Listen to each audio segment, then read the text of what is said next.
Hi guys, here we are playing the Stanley Parable, even it says sequel is now paused. I don't think it's a sequel, isn't it?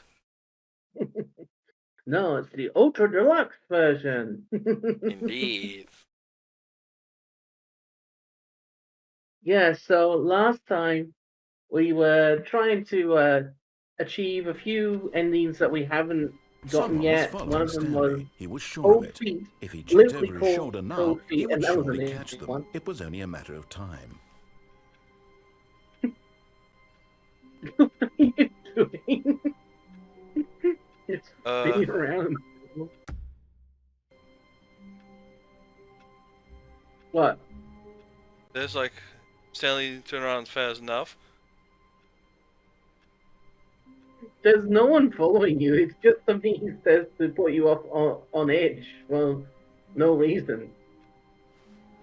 That's He's irritating. trying to throw you. He's trying to throw with you, bro. Okay, so for this one, you want to head to your boss's office. If my screen stops sparing out. Yeah, do you know why it's happening? Something is draining my internet. Hmm.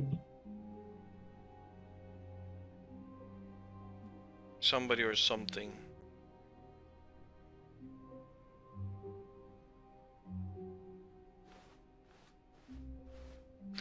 I'm gonna try to see if I can reduce it because it's on this end.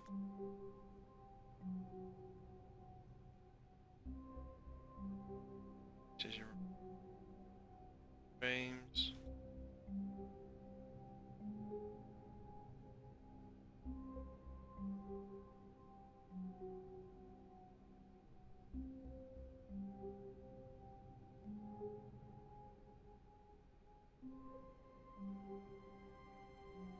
Okay, hopefully this helps. When Stanley came to a set of two open It's doors, not cleaner he now. entered the door on his left. Taken care of, bro. Okay. So yeah, you gotta head up to your boss's office first.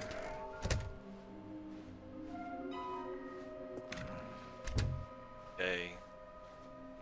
Coming to a staircase, Stanley walked upstairs to his boss's office. What now? Okay, so basically you go through the process of entering the code and going down that lift. Stepping into his manager's office, Stanley was once again stunned to discover not an indication of any Oh wait, that was human not the life. code. What could it mean? Stanley wondered aloud to nobody. He began wildly tearing through papers on the boss's desk, pulling books off the shelf, looking behind Oh, shut up and paintings, just give us the code, desperate for buddy. clues to his situation. But his attention was caught by a keypad behind the boss's desk. What could its purpose be? 4-5. In fact, Stanley was in such a rush to get through the story as quickly as possible, he didn't even have a single minute to just let the narrator talk. That kind Yeah, of because we've anxiety been through isn't this already, healthy, you so he jerk. relaxed for a few moments with some calming New Age music. Yeah, okay. Whatever makes you happy, buddy.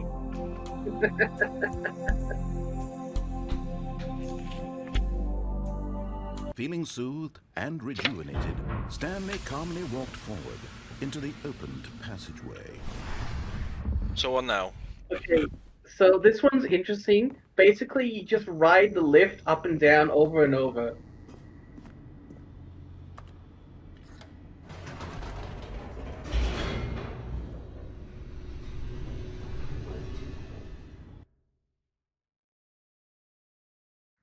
Descending deeper into the building, Stanley realized he felt a bit peculiar. It was a stirring of emotion in his chest, as though he felt more free to think for himself, to question the nature of his job. Why did he feel this now, when for years it had never occurred to him? This question would not go unanswered for long.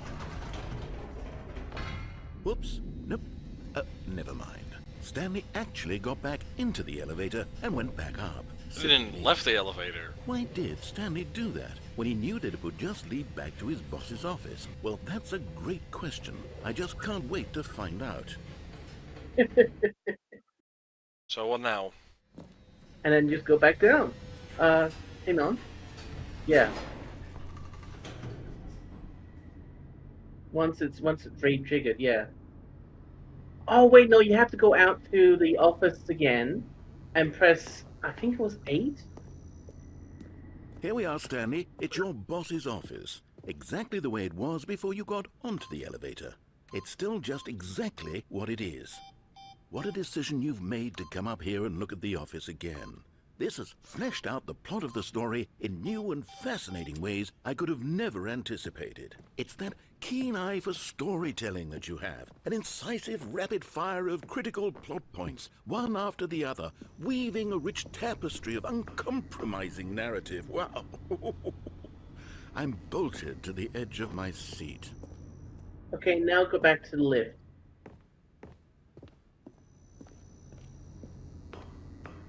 Yeah, now it's triggered. Incredible. Now he's getting back into the elevator and going down again. Ladies and gentlemen, how does he keep coming up with all of this? Yeah, I wanted to. And then when it stops, go back up. Did you think we were going to go forward down the spooky corridor? No. It's time once again to go back up in the elevator. I can't even begin to grapple with what might be up there. Is it the boss's office again? Or what if it's the boss's office this time? The suspense is killing me. What the fuck?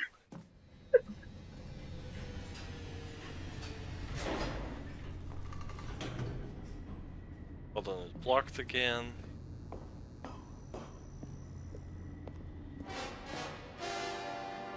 Oh my god. It's the boss's office. This absolutely changes everything for me. Give me a time out here for a minute while I process this. He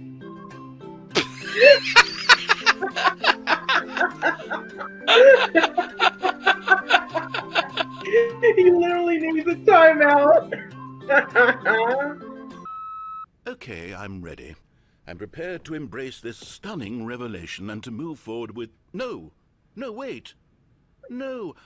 I need more time to process. My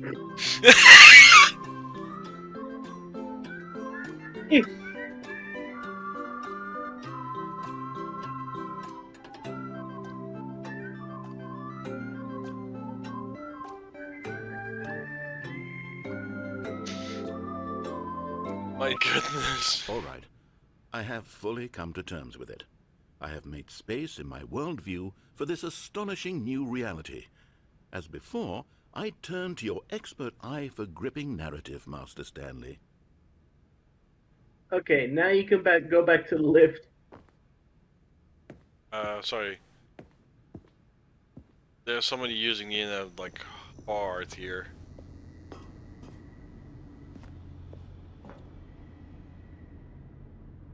Of course. Going back down in the elevator. How did I not anticipate it? I mean, sure, now it's obvious, but you have to understand that 30 seconds ago, this kind of thing had never been attempted before. I had no frame of reference to even anticipate it. That's just how revelatory Stanley's decision-making is. A breath of fresh air in a landscape of storytelling that has grown stale and repetitive.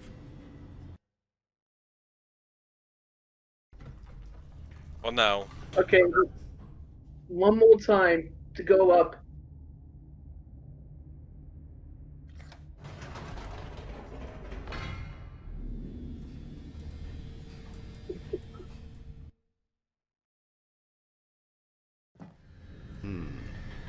You know what? I've just thought of something. Hold on, let's stop for a moment. Don't you realize? It's the anticipation, Stanley. You and I, we have no way of knowing what will be at the top of this elevator. But the suspense, the agony of waiting and anticipating and having to guess, that's the real thrill. Oh, I simply don't want to let that feeling go. It's so precious, so fleeting. Why don't we take this elevator ride nice and slow? There we go. Isn't this so much more exciting, you know, Stanley? It seems like nowadays the only thing that audiences want is to be shocked as It feels like the elevator at home. They want What a big, slow shit. explosive moments flung right in their faces from the very moment that things get started. But where's the tension? Where's the trust in the audience to build a slow and nuanced appreciation for the story, the characters? Why aren't we given time to imagine the surprises, to have to think and to anticipate, and then to marvel at the eventual reveal? This is storytelling, Stanley. What you and I are doing right now. This is the most exciting narrative to be developed in years, and it's really all because of you. You're the one who took this bold step of revisiting the exact same locations over and over. Truly, I mean it. This is unique and different. It's not like anything else out there. You see, I want stories that surprise me, Stanley. I want to have to think. I want to be engaged and not pandered to. We're being fed such unimaginative drivel all the time, and we all know it, which is why we're so starved for content that makes us feel sharp and vital and alive. That's why people like you so much, Stanley, because you're not afraid to spit in the face of tradition. You're a role model, you know? People look up to you. Which is why, though I didn't know when to spring this on you, but, well, I've gathered a little press conference for you, so that you can talk about your work and your storytelling and your life. Yes, I know you're not much for the public eye, but I thought it would especially mean a lot to the people who have been following you from the beginning. They really look up to you, Stanley. I don't know if you realize the impact you have on them. This is the kind of gesture that might leave a tremendous impact on them for the better. Oh good, we're here. This is all new to me as well, bro. So I'm seeing this for the first time. It is Just new. like you are. Okay, the room where we're holding the press conference should be just around the corner here somewhere. All the posters have Stanley on them. Nice. One moment, guys, one moment. There's something going on. I don't know what's draining. I have to look around.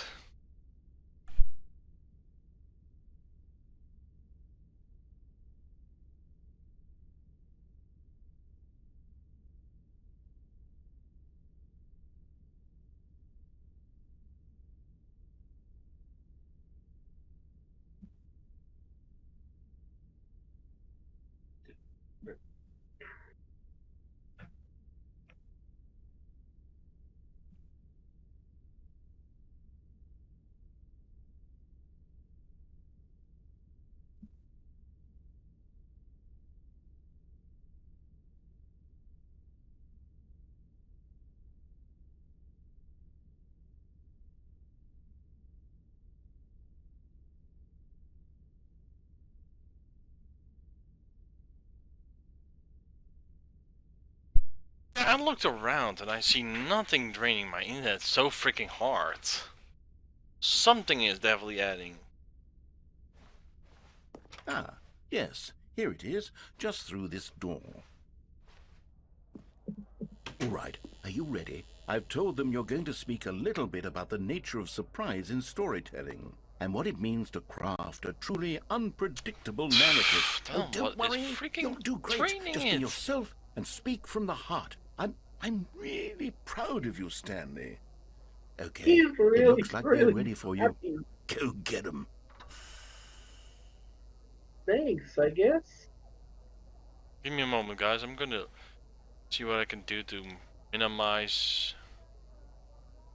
Something is really freaking. I'm gonna turn this off, see if it fixes.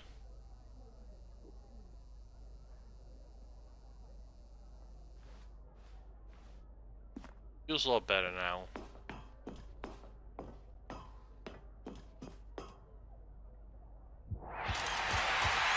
Whoa!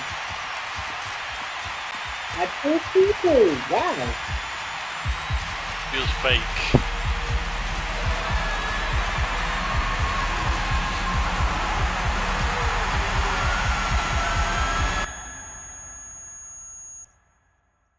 Oh, we got blinded.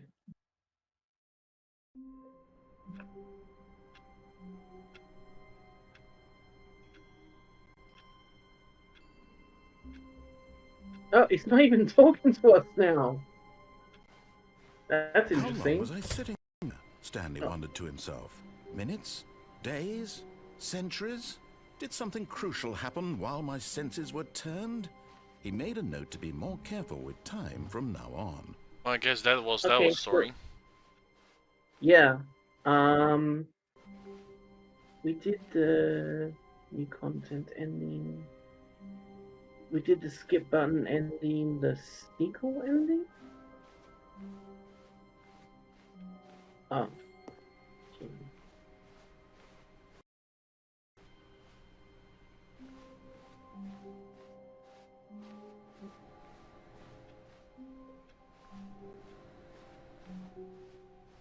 Wait, there's a merge booth and QR code. Infinite hole, free achievement. Oh, the free achievement, yeah. We don't know how to do that, do we? No. I just wanted to get back to the new content. Yeah. Okay, so are you able to get? Oh no. Okay. You need to re-trigger it somehow. Yeah. Because you did have it for a second there a few plays ago. When Stanley came to I kind of know how we this was triggered not the it, but I'm correct not way to sure the it was meeting that room, way. and Stanley knew it perfectly well. Perhaps he wanted to stop by the employee lounge first, just to admire it. Stanley butterfly. It is never known before. Was it this room? A connection between the two? But eager to get back to business, Something is Stanley freaking took draining the the first internet open freaking door on his hard. left.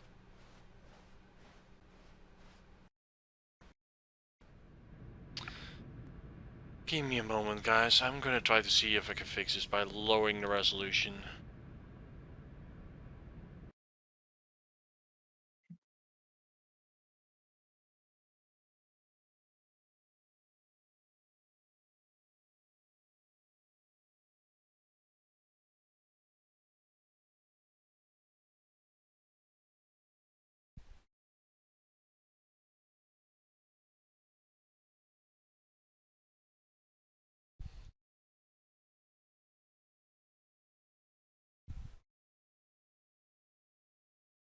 Just give me a moment, bro. I'm going to try to lower resolution, see if it works.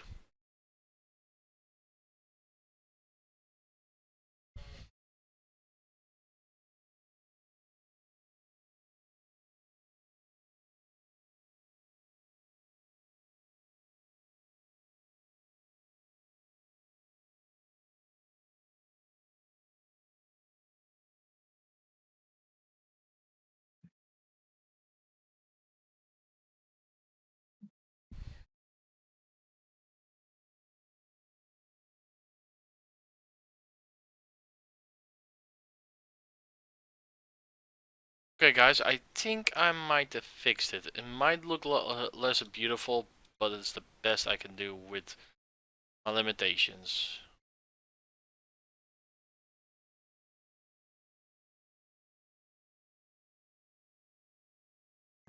Stanley was so bad at following directions, it's incredible he wasn't fired years ago. Oh, Look, I think I know what it perhaps is we've gotten now. off on the wrong foot here. I'm not your enemy, really, I'm not. I What is realize it? that investing your trust in someone else can be difficult, but the fact is that the story has been about... I think it's because I was using something and it's causing a lot of drainage. Okay.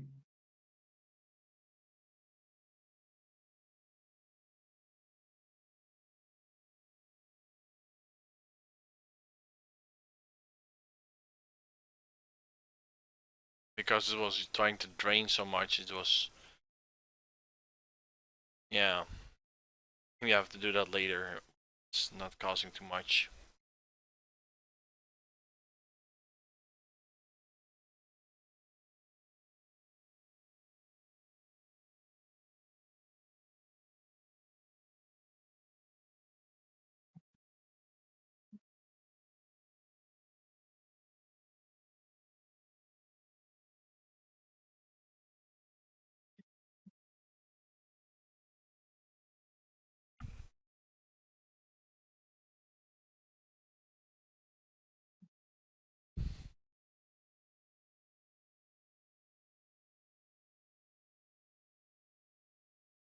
Okay, hopefully now it's fixed.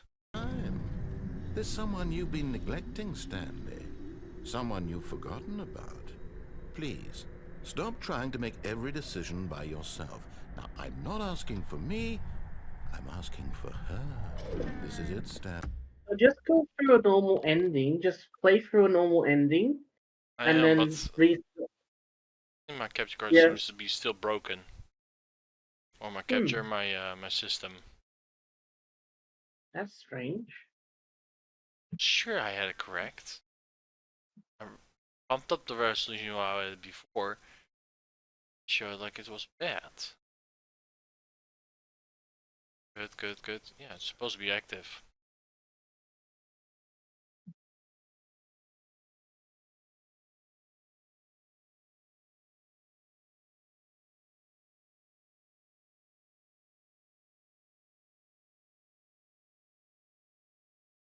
Like it was one of the endings, like it was a bad ending. Like it was like the glitched ending, or yeah, I don't know which one it was. Because reconnecting to my PlayStation again. Pop up. Pop. There it is.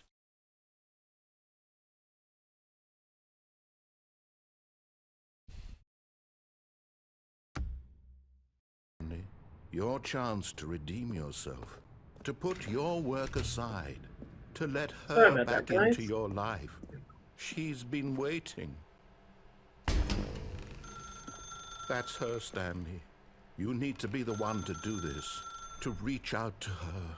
If you can Think we truly did place this. your faith... Oh, no, you can't... Did you just unplug the That's phone? one of the ways to end That that wasn't particular supposed to be a thing. choice. How did you do that? You actually chose incorrectly? I didn't even know that was Yes. possible. Let me double check. No, it's definitely here, clear as day. Stanley picks up the phone. He's taken to his apartment where he finds his wife, and the two pledge themselves to one another. Music comes in, fade to white, roll credits.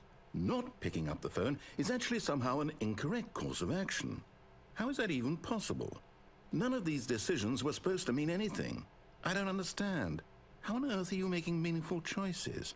What did you... Wait a second. Did I just see... No, that's not possible. I can't believe it. How had I not noticed it sooner? You're not Stanley. You're a real person.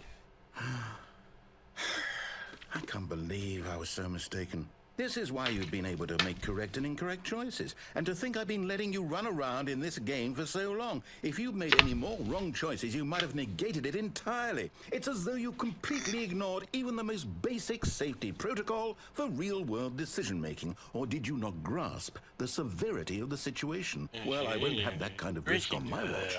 I'm going to stop the game for a moment so we can educate you properly on safe decision-making in the real world. Please observe this helpful instructional video. Choice. It's the best part of being a real person. But if used incorrectly, can also be the most dangerous. For example, in this scenario, a hypothetical real person named Rupert has a choice. He could invent a machine that eliminates food shortages across the world to make life better for all people. Or he could spend years of hard work forgetting how to read. Which choice would you make? Remember that unlike here, the real world makes sense, and at no time should you make a choice that does not conform to rational logic. If you find yourself speaking with a person who does not make sense, in all likelihood, that person is not real. Allow the person to finish their thought, then provide an excuse why you cannot continue talking. Turn to a partner and practice saying, "My goodness, is it 4:30? I'm supposed to be having a back, sack, and crack." Excellent. Making choices on a regular basis is the best part to a healthy decision-making process. Most medical professionals recommend making at least 8 choices per day. Do you make more than 8? Less?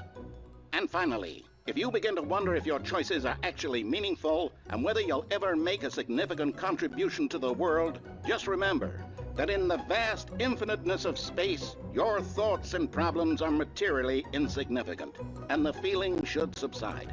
At this time, your instructor will guide you in an exercise to test and reinforce the material covered in this video. Ah, welcome back. You may have noticed that this room has begun to deteriorate as a result of narrative contradiction. But not to worry. Now that you're properly informed on good decision-making, we're going to revisit a choice you made just a few minutes ago and see what the correct thing to do would have been. This way, please.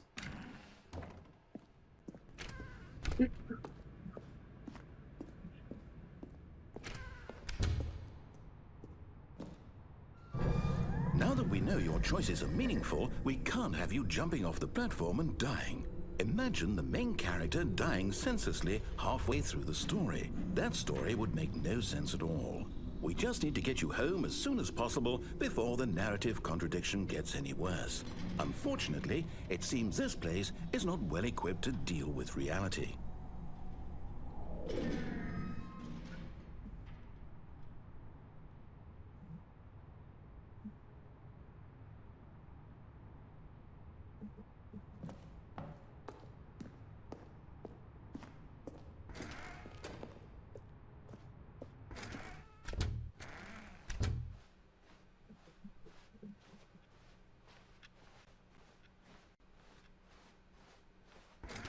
Almost there. You'll take the door on the left, back to the correct ending, the story will have resolution once again, and you'll be home free in the real world.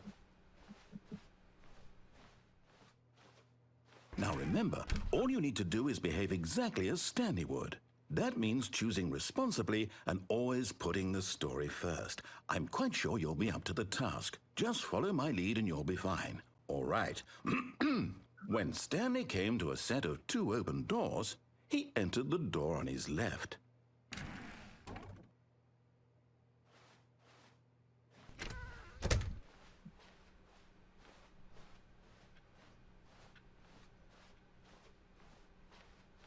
Yet there was not a single person here either. Feeling a wave of disbelief, Stanley decided to go up to his boss's office. Coming to a staircase, Stanley walked upstairs to his boss's office.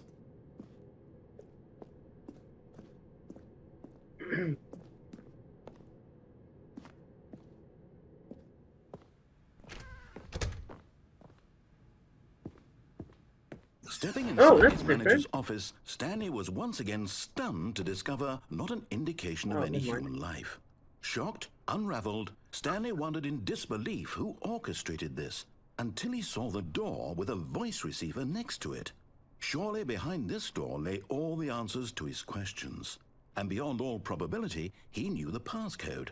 He had seen it on his boss's computer just last week. Nightshark 115. Was this the code to open the door? Would it still work? There was only one way to find out. Stanley had been trained never to speak up, but now he would draw from within himself the courage to face the unknown.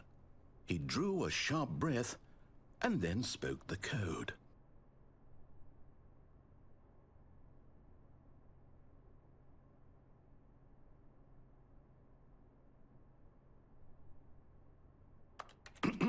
Stanley spoke the code. Nightshark 115.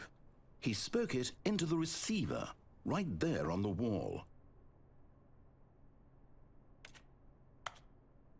Nightshark 115. I'm sorry, is there a problem? You didn't mishear me, did you? Please speak the code into the receiver. Otherwise we can't get on with the story. This is a crucial step. Nightshark 115. Okay, fine. You're not going to do it. But you know what? It's pretty humiliating to bring you this far, only for you to suddenly decide you have better things to do. I asked you for this one simple thing, for your respect. The kind of respect Stanley shows for his choices. He knows what it means to take a story seriously. If you didn't want to see what I had to show you, then why did you come here? You had a choice, you know. You could have gone through the door on the right. You could have done whatever the hell you wanted over there. Why did you come this way? Speak. Say something to me. Explain yourself, you coward. You... Wow. Behave exactly as Stanley would. That means choosing responsibly and always putting the story first. I'm quite sure you'll be up to the task. Just follow my lead and you'll be fine. All right. When Stanley came to a set of 2 open doors, he entered the door on his left. And this is where I'm gonna end off, guys, because we will be back next week. So I wish you all a good day, a good week, and peace, my players. Have a nice day. Peace.